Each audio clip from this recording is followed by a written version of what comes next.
Mbutumba did not see himself as bound by the laws of the heavens. He was an elder god. He had existed before the younger deities. He had ruled the storms before Amadioha and Shango were even conceived, or so he thought. The rules were not meant for him. And so, one night, he took what he believed should have been his. In a crime unspeakable even among the gods, Mbutumba forced himself upon Ezebila, violating everything she was, tearing apart the one thing in the universe that had shone brighter than his storms, her love for Madinga. She screamed, she wept, she fought, but against an elder god she was nothing. And when the deed was done, Mbutumba left her there, broken and shattered. The divine radiance she once carried, now dimmed beyond recognition. And from that act, Madinga was conceived, born from the greatest sin ever committed by an elder god.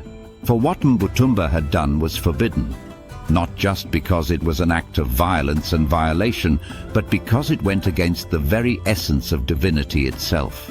The elder gods, though mighty, were not like mortals or the new gods who could reproduce. They were not meant to mix their essence in such ways. Their creations were formed through rituals, through divine intervention, not through force and cruelty. The unspoken rule Mbutumba has broken was one of elder gods not mating with new generation gods. In case you are wondering the reason for this, let's go back to the beginning a bit. The source had given its power to the creator gods. The creator gods had given fragments to the elder gods. And the elder gods, when they sought to create, had done so through sacrifice, not inheritance. The gods had always sought to be like the source. It was their greatest desire and their greatest delusion. The source was eternal, omnipresent, woven into the very fabric of existence. The gods, no matter how powerful, were only fragments of fragments, echoes of the creator gods who had shaped them. They longed to create as the source did, to weave life not as something separate, but as an extension of themselves, a true divine lineage, an unbroken cycle of power that ensured their dominion for eternity. But the universe does not yield its secrets so easily. When the elder gods first tried to reproduce with their first-generation children, it had ended in catastrophe. What they had birthed was far worse than the Nekwama. This event took place after the creation of first-generation gods and after the sealing of the Nekwamas. The Nekwama had been monstrous but mindless, failures of divine experimentation, creatures too unstable to be left unchecked. But these new beings, these were something else entirely. They were intelligent, they were strong and had no name, and they sought not worship, nor dominion, nor the rule of gods over mortals. They sought annihilation. These creations, forged from divine essence mixed with celestial forces, had seen their makers for what they truly were, beings who wielded power without understanding, who sought creation without responsibility. These beings were born of gods, yet saw themselves beyond gods, and in their eyes, divinity itself was a curse that had to be undone. They waged war against all who had brought them into existence.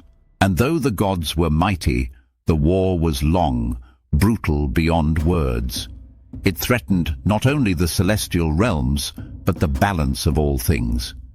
In the end, the elder gods, broken and exhausted, barely emerged victorious. The rebellious children of the gods were sealed away, locked in eternal prisons beyond time. And from that war, a law was decreed, a law that no elder god could ever break.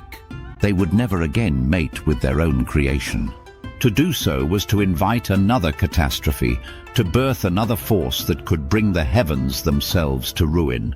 But now Mbutumba has broken that law, and he did so not in the name of creation, not for the glory of forging something greater. He did it in rage, in cruelty, in hatred.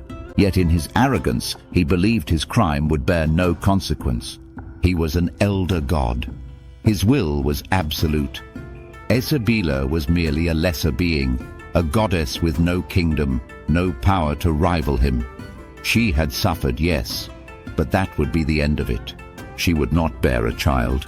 He was sure of it. And so Mbutumba left Ezebila shattered, believing the horror he inflicted upon her would never stain his legacy. But the universe does not forget. The balance does not forgive. And fate does not let such crimes pass unnoticed. Ezebila, broken beyond words, could not remain in the celestial realm. She could not walk the halls where the gods gathered, where the whispers of her violation followed her like shadows, where her pain was met not with justice, but with silence. She told Madinga everything. The husband who had loved her, who had devoted himself to her, fell to his knees, powerless, unable to strike back at the god who had ruined their lives. He could not raise a hand against Mbutumba. He could not even scratch him if he tried. Madinga was nothing in the celestial order, a servant bound to the will of the gods. His pain meant nothing, his rage meant nothing, and so he did the only thing left to him. He knelt before his wife, laid his forehead upon the ground, and begged for her forgiveness, for his weakness, for his inability to protect her, for everything he could not change. Then, knowing Mbutumba's cruelty, knowing that his wrath would not end with Ezebila, he made the most difficult decision of his life.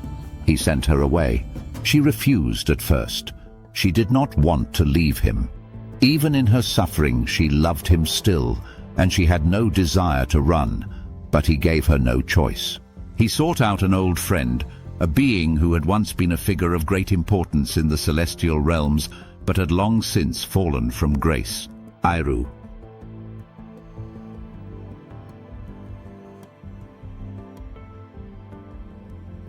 The grandfather of Ibiru, the god who now serves Allah as the master of innovation and divine technology. But before Ibiru was an outcast, he had been one of the greatest minds in creation, a first-generation god, a scientist whose hands had shaped the very fabric of celestial existence. He had once stood beside the elder gods in their experiments to create life, guiding their rituals, searching for ways to ensure that the gods could create as the source did. But when he saw what they had done, when he saw the monsters that had been born from their arrogance, he turned against them. He had warned them, he had begged them to stop. And when they refused, he went to Orunmila. He had hoped that through Orunmila, a message could be sent to the creator gods, for they alone held power above the elder gods. But the plan had been discovered, and Ibiru had been branded a traitor.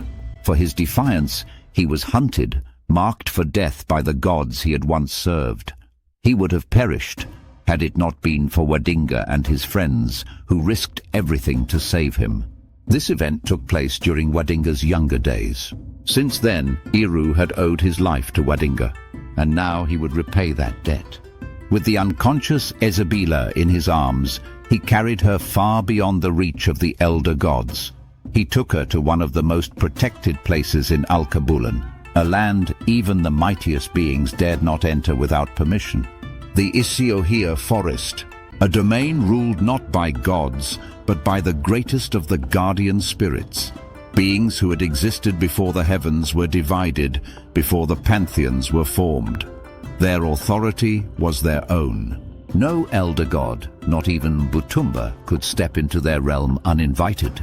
Ezebila was safe, but her heart had already been shattered beyond repair. And from the depths of that sorrow, she received the final blow.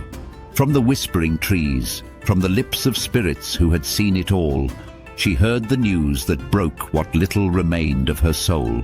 Madinga had been executed. She did not scream, she did not weep, she simply collapsed. And as her body fell into the embrace of the forest, the final gift of the universe was set into motion. From the pain of her loss, from the power of an elder god's blood, from the spirit of an elemental goddess now bound forever to grief, Madinga was born, a child unlike any before him, a being of both god and spirit, forged from the deepest sorrow and the highest crime. And as Ezebila breathed her last, her son, her final act of defiance, came into the world. An orphan, a cursed child.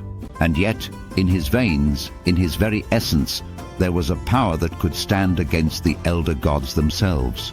This was the beginning of the legend of Madinga, the god who should never have been, the god who would change the fate of the heavens themselves.